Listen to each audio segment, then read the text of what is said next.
Apparently, Bongo will still enjoy his rights, but only as a normal citizen, not as a president. And they say he will not be harmed. Is that because the general doesn't want to hurt his own family?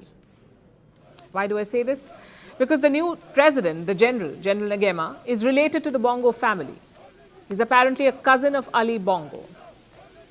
But then again, that may not mean very much. The Bongo family is very large. The late former president, Omar Bongo, had more than 30 children. According to some reports, more than 50.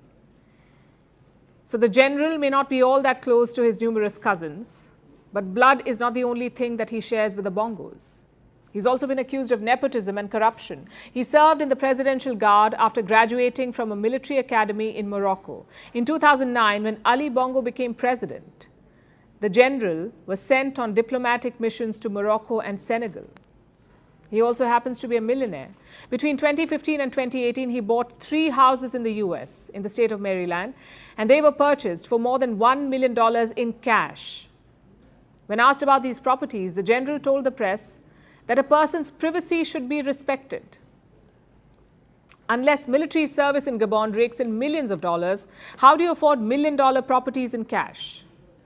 As of today, these are all allegations and they do not seem to matter to the people of Gabon very much. They look quite happy with this turn of events. Many were seen celebrating the fall of the Bongo family.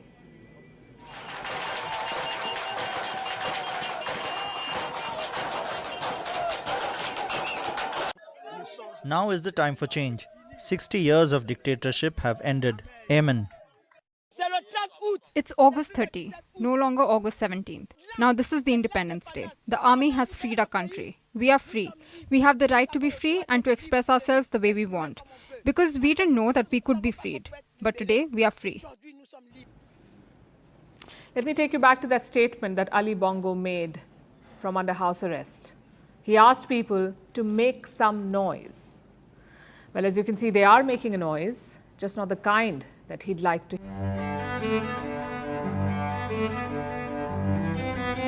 The AU, this is the African Union, that everyone considered to be like worthless, has gone ahead to suspend Gabon's membership and to let all other members of the AU kind of like stay away from Gabon, because Gabon has become a very, very negative influence on other countries. So it would be wise if the other countries kind of like draw a line, you get what I'm saying?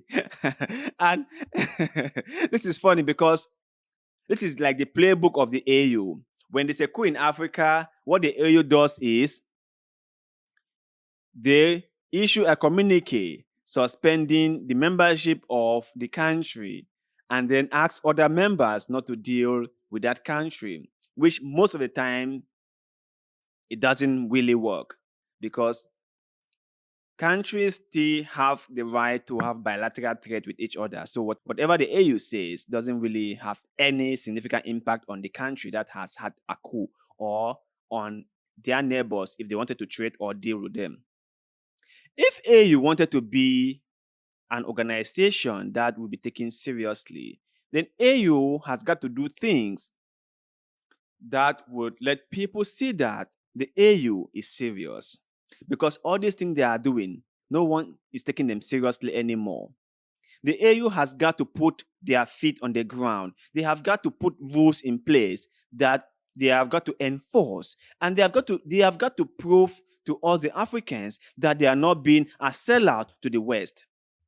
That they are not selling out to the West. And that is the only way we will begin to trust them. Because as long as we feel or we believe like they are not there, they are not serving in our interest, that they are not serving the interest of the African people, no one takes them seriously. That is just it. The AU has got to figure out a way to communicate much more better with African countries. Because all this thing about suspending membership and stuff like that isn't doing anyone any favor. Like, they suspended Mali. What happened? Mali is still there. They went on to suspend Burkina Faso. What happened? Burkina Faso is still there.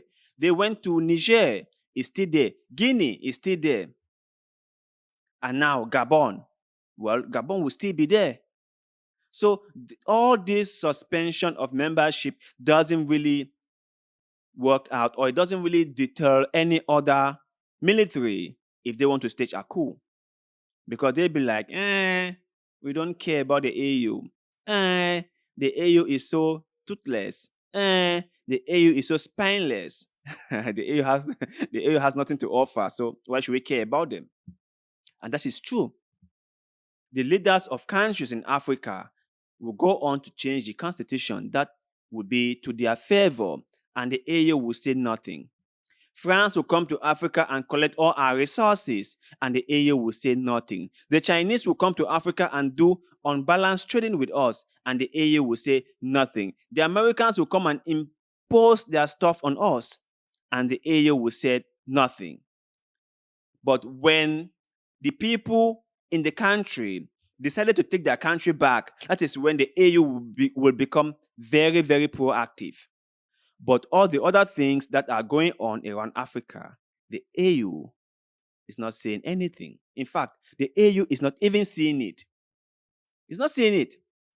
But when the people of a country decided to take their country back, then the AU will now get up and start saying that, and we've suspended your membership. We've realized that what you're doing does not go in line with our rules, our regulation, and our standard. So we have decided to suspend your membership. The AU needs to put on some big man pants. The AU needs to figure out a way to communicate with African countries, because the way things are going, now is Gabon. It might just move to maybe Togo, or with the Nyasimbe, or maybe Ivory Coast, where the president has changed the constitution to let him run for another term in office. Or maybe Senegal, the same thing. So there are many countries in Africa that this whole thing might just spread to.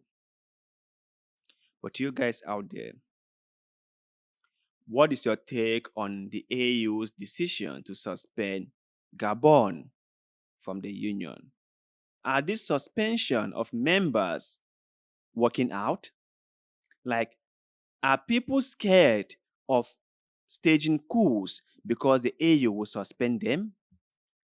Do this suspension of members have any significant impact on the course? Share your thoughts and opinions with us in the comment section below, because like always, we love hearing what you have to say. And also, do not forget to like this video, share this video, follow our Facebook page, and most importantly, subscribe to this channel, because little bit of good will, like the one you're doing just now, help us a lot, and we shall forever be grateful to you. So thank you very much for doing just that. And like always, see you in the next one.